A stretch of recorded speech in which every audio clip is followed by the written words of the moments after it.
Good afternoon and welcome to the channel. Today's film will be Lethal Weapon.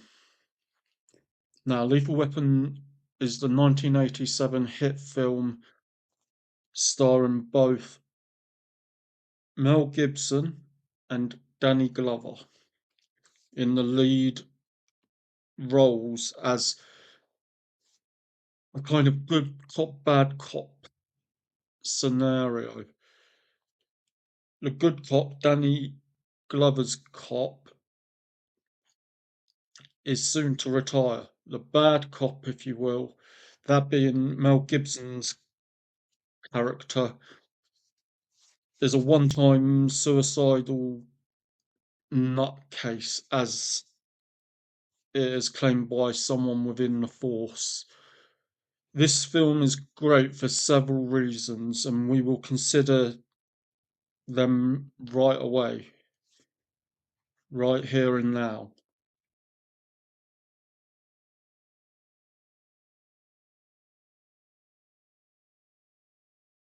Let's consider our first point, which is the director and the producer. The director is Richard Donner and the producer is Joel Silver. Now, if you now I have said already about both of these guys that they've got a rich and expansive film history. For example, the first one, Richard Donner, directed The Omen, Superman 1, 2, and 3, The Goonies, The Maverick, and Conspiracy Theory. Now, those last two that I just mentioned, The Maverick and the Conspiracy Theory, are both led by Mel Gibson, who is one of the two leads in our current film, Lethal Weapon. So now, what of Joel Silver? Well, he, like I said a moment ago, has had a rich history in films as a producer. He's done films such as 48 Hours, Commando, Predator, Lethal Weapon 1, 2, and 3, Die Hard 1 and 2, possibly 3, as well as Demolition Man. And his filmography as a producer goes way past that, even into films such as karate films and futuristic films as well. But this is enough of a point to establish how well Lethal Weapon would be under both the director and the producer that I've just covered. The second thing that we should consider is the stars, or the cast, should I say. We've obviously mentioned two, that being Mel Gibson as Martin Riggs and Danny Glover as Roger Murtaugh. But there's Gary Busey as Joshua, Mitchell Ryan as the General, Tom Adkins as Michael Hunsaker, Darlene Love as Trish Murtaugh, Tracy Wolf as Renee Murtaugh, Jackie Swanson as Amanda Hunsaker,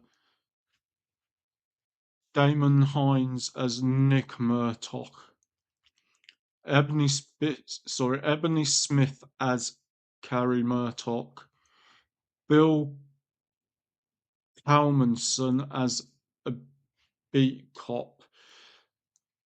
Most of the following ones are just simply unknown characters.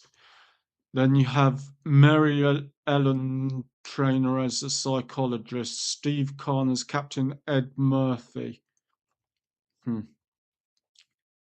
Jack Bybew as Mac Kasky,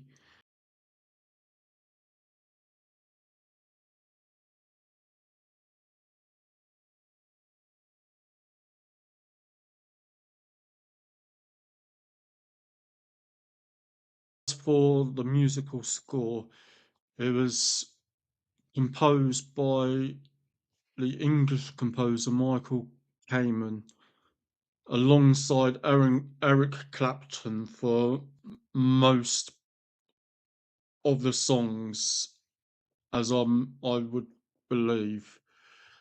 Let us consider a little bit about Michael Kamen just briefly in his film music score history, shall we?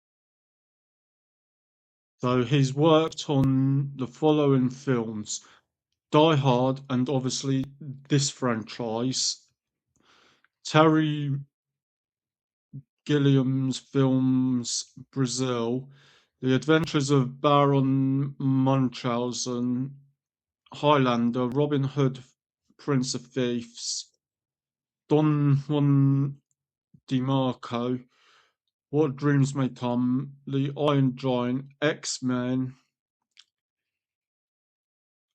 The Edge of Darkness, The Tales of Crypt, and The Band of Brothers. So he's had a very rich and extensive film musical scoring history. So what kind of tracks were included on this particular film? Let us briefly look at the list, shall we?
And they seem to follow different intervals in the film, such as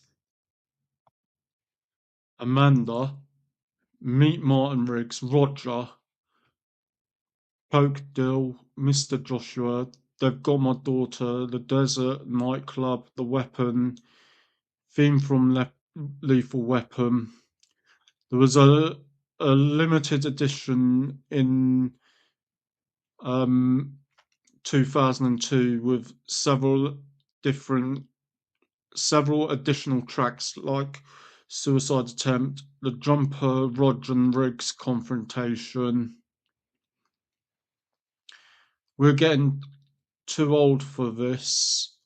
Hollywood Boulevard Chase, The General's Car, SOB Knows Where I Live, Yard Fight Graveside.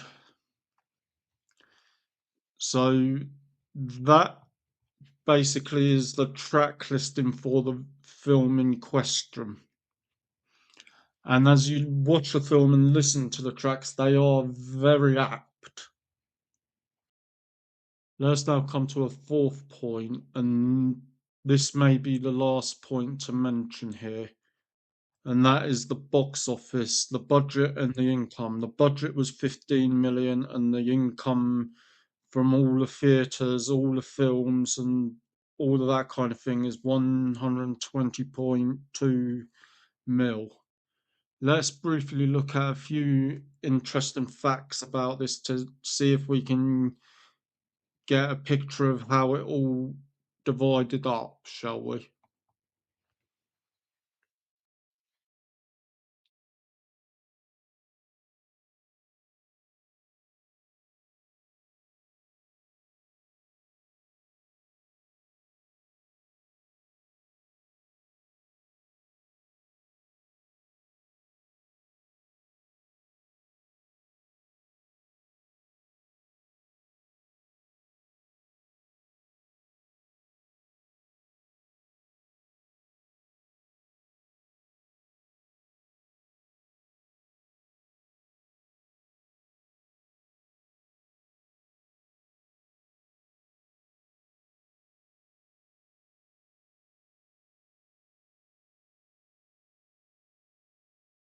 So this is what we're told.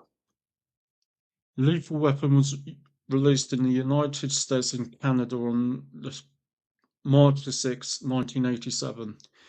During its opening weekend, it grossed a total of 6.8 million from 1,256 theatres, an average of $5,437 per theatre, making it the highest grossing film of the weekend, ahead of A Nightmare on Elm Street 3, Dream Warriors. Its second week from release gathered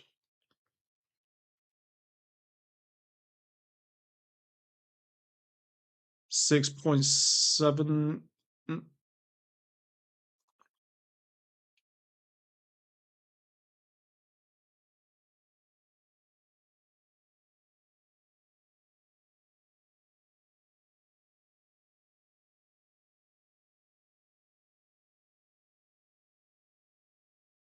So Lethal Weapon maintained a number one position with a 7.1 million gross, a 4% increase from the previous week, still ahead of Nightmare and Platoon by those few first weeks.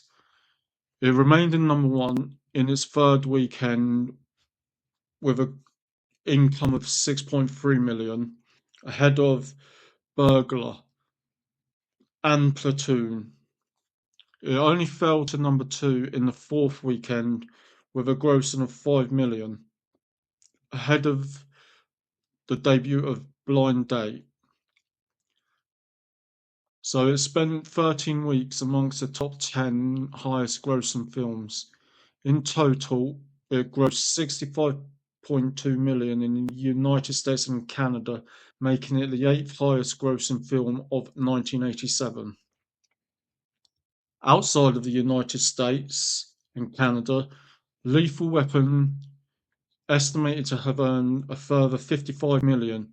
It saw some of its most success in Gibson's home country of Australia. This figure gives Lethal Weapon a total worldwide gross or income of 120.2 million. So you see how well it done in just that year, even only in few weeks in America and other areas of the world. And truthfully, this just shows how great the film actually was. It stands out as one of the best Mel Gibson films that was a part of a franchise. So you had Mad Max in this one.